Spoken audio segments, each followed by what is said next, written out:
கடந்த சில மாதங்களாகவே கொரோனா நோய் பற்றிய தகவல்கள் எதுவுமே அந்த அளவுக்கு பெரிய விஷயமா பேசப்படாத இந்த சூழ்நிலையில் நம்மளுடைய பக்கத்து நாடான சிங்கப்பூர், தாய்லாந்து, மலேசியா, ஹாங்காங் இங்கெல்லாம் வந்து பார்த்தீங்கன்னா கொரோனா நோய் தொற்று அதிகமாக பரவிக்கிட்டு வரக்கூடிய நிறைய செய்திகளை வந்து நம்ம கேள்விப்பட முடியுது, கன்ஃபார்ம் பண்ண முடியுது.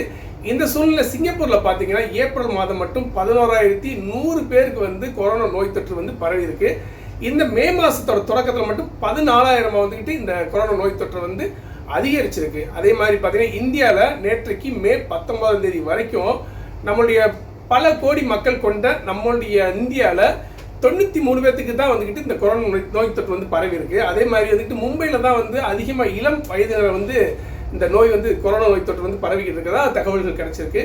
இப்படிப்பட்ட சூழ்நிலை நம்ம இந்தியன் கவர்மெண்ட் என்ன சொல்லியிருக்காங்கன்னா, தயவு செஞ்சு இப்போ நம்ம பக்கத்து நாடுகளிலிருந்து அதிகமாக பரவிக்கிட்டு வரக்கூடிய இந்த கொரோனா நோய் தொற்று தயவு செஞ்சு நமக்கு பரவறதுக்கு வாய்ப்பு இருக்குது. அதனால் வந்து எல்லா பேருமே வந்துட்டு கைகளை கழுவுங்க, திரும்ப வந்து மாஸ்க் போடுங்க அப்படிங்கிற ஒரு விஷயத்தையும், தடுப்பூசி போடுங்கிற விஷயத்தை சொல்லியிருக்காங்க. குறிப்பாக இந்த கொரோனா இப்போ பரவிக்கிட்டு இருக்க இந்த கொரோனா நோய் தொற்றுக்கு முக்கியமான காரணம் JN1ங்கிற ஒரு ஒமிக்ரான் BA.2.86ங்கிற ஒரு துணை வேரியண்டான வைரஸ் தான் வந்துக்கிட்டு அதிக அளவில் வந்து ஒரு பரவுதுங்கிற ஒரு விஷயத்தையும் இந்தியன் கவர்மெண்ட் வந்து சொல்லியிருக்காங்க. ஸோ முடிஞ்ச அளவுக்கு நம்ம பாதுகாப்பாக இருப்போம், நம்ம சுற்றி இருக்கவங்களையும் பாதுகாப்பாக வச்சுக்கிடுவோம். மீண்டும் ஒரு தகவலுடன்